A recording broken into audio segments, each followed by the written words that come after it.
En effet, la route de la soie passera par le sous-continent indien. Ainsi, elle passera par les voies terrestres et par la voie maritime. La voie maritime concerne directement l'île du Sri Lanka, située au sud de l'Inde. La Chine compte investir énormément à Colombo, dans un quartier qui s'appellerait Port City, ainsi que dans un port plus au sud, à Hambantota, dans une ville portuaire qui ferait plus de 60 km² avec énormément d'investissements chinois. Les populations locales ne voient pas du tout d'un très bon œil cet investissement chinois. En effet, elles ont peur que la Chine n'investisse beaucoup plus qu'une ville portuaire et ne diffuse sa culture partout sur l'île. La Chine veut également investir dans le sous-continent indien via le Pakistan. En effet, il existe une route entre Kashgar et Gwadar, située à plus de 4700 mètres d'altitude, qui permet de relier les deux pays. Le président Xi Jinping est intervenu à Islamabad en avril 2015 afin de signer plus de 50 accords commerciaux, que ce soit par l'élargissement ou l'ouverture de nouvelles routes, notamment entre Kashgar et Gwadar, la création de réseaux de communication, d'oléoducs ou même de zones économiques spéciales. La Chine compte investir plus de 50 milliards de dollars américains dans ce projet. Cependant, on peut voir depuis le deuxième semestre de 2016 que finalement, ce n'est pas si gagnant-gagnant que ça, puisque les exports ne sont pas du tout équilibrés. En effet, les exports du Pakistan vers la Chine ont chuté de 8%, tandis que les exports de la Chine vers le Pakistan ont bondi de 30%. La Chine investit dans le Pakistan afin d'éviter de passer par le détroit de Malacca, ici présent, lequel accueille plus de 80% des marchandises et du pétrole chinois chaque année. Le Pakistan est bien obligé d'accepter, puisqu'en tant qu'allié commercial, il n'a comme frontalier que l'Afghanistan, qui est en guerre depuis de nombreuses années, ainsi que l'Inde, avec qui les relations sont plutôt conflictuelles depuis 1947. Le Pakistan compte donc sur la Chine pour recevoir énormément d'investissements financiers, ce qui induira la création de nombreux emplois et donc une relance de la croissance. Et la Chine voit en le Pakistan un moyen de se dédouaner de ce détroit qui accueille plus de 80% de ses marchandises. En plus de ça, cela permettrait à la Chine d'accéder à l'Europe beaucoup plus rapidement, puisque la plupart des entreprises situées à l'ouest de la Chine doivent parcourir de nombreux kilomètres afin de retrouver la côte, tandis que là, elles auraient un accès à la côte en mer d'Arabie beaucoup plus rapide. Pour revenir au Sri Lanka, on sait également que la Chine aimerait utiliser le Sri Lanka dans sa stratégie du collier de perles, qui induit d'autres îles situées en mer de Chine méridionale et qui permettrait à la Chine d'enclaver commercialement et financièrement l'Inde, qui est son concurrent principal dans la région. La Chine aimerait avoir le monopole économique. Ainsi, en faisant un collier de perles économique en passant ici par le détroit de Malacca, le Sri Lanka et même Gwadar au Pakistan, la Chine ferait une sorte de corridor maritime afin d'enclaver économiquement l'Inde.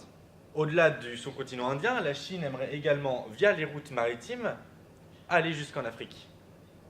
Alors en effet, la Chine est de plus en plus présente en Afrique ces dernières années, ces 20 dernières années même, notamment en Algérie, au Nigeria, au Soudan et en Angola.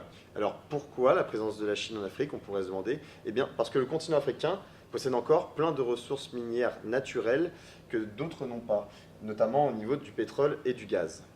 Or, en offrant à ces pays leur aide dans les infrastructures, par exemple dans ce qu'on appelle la diplomatie du train, les dirigeants chinois ont de meilleures relations avec les dirigeants africains et peuvent donc avoir de meilleurs prix sur ces ressources naturelles. Alors, quelle est exactement cette diplomatie du train? Eh bien, c'est la construction de nombreuses voies ferroviaires afin de relier notamment les ports et les grandes villes d'Afrique, mais également les grandes capitales entre elles. À travers ces projets, la Chine incite donc ses entrepreneurs à partir en Afrique et à délocaliser notamment ses activités très polluantes. Ils se servent également des pays africains pour un tout autre intérêt, qui est celui de Taïwan. En effet, avant l'arrivée de la Chine en Afrique, plus de 20 pays africains reconnaissaient la République de Chine, l'autre nom de Taïwan. Aujourd'hui, ils ne sont plus que 4. Alors le problème que soulèvent plusieurs géopoliticiens, c'est le caractère asymétrique de cette relation, parce qu'on parle souvent de Chine-Afrique, mais très peu de l'Afrique à la Chine. La Chine a donc une énorme implication dans ce continent, mais cela fait aussi penser à la colonisation. Et la route de la soie prévoit de s'étendre très prochainement jusqu'en Amérique latine. En effet, en janvier 2015, le Premier ministre chinois Li Keqiang a annoncé que son pays investirait 250 milliards de dollars en Amérique latine dans les 10 prochaines années. Sur ces 250 milliards, 10 milliards seront consacrés à la construction d'une voie ferroviaire. D'ici 2020, les territoires péruviens et brésiliens seront traversés par 5300 km de voies ferrées Celle-ci permettra de rallier les océans Pacifique et Atlantique. Pour le moment, ce sont les voies routières qui sont privilégiées dans l'acheminement des biens de l'Amérique latine vers la Chine en passant par les grands ports de la côte. Ce système de lignes de chemin de fer permettrait aux pays d'Amérique latine de réduire leurs coûts d'exportation en direction de la Chine. En effet, si l'on prend l'exemple des entreprises brésiliennes productrices de grains, l'économiste Ariel Noyola Rodriguez estime que pour chaque tonne de grains envoyée vers la Chine, les entreprises économiseront 30 $. Cette activité chinoise sur le sol américain permettrait également à la Chine de répondre à l'endiguement des États-Unis sur le sol asiatique. En effet, les États-Unis prévoient de redéployer 60% de leur flotte navale dans l'océan Pacifique d'ici 2020. Finalement, pour Jérôme Poupas, ce projet est un moyen pour la Chine de devenir la première économie mondiale. Certains s'inquiètent pourtant de ses capacités sur le long terme.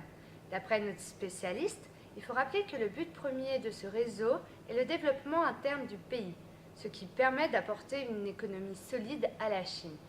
Ensuite, dans un second temps, ces ressources financières sont largement suffisantes pour subvenir au projet.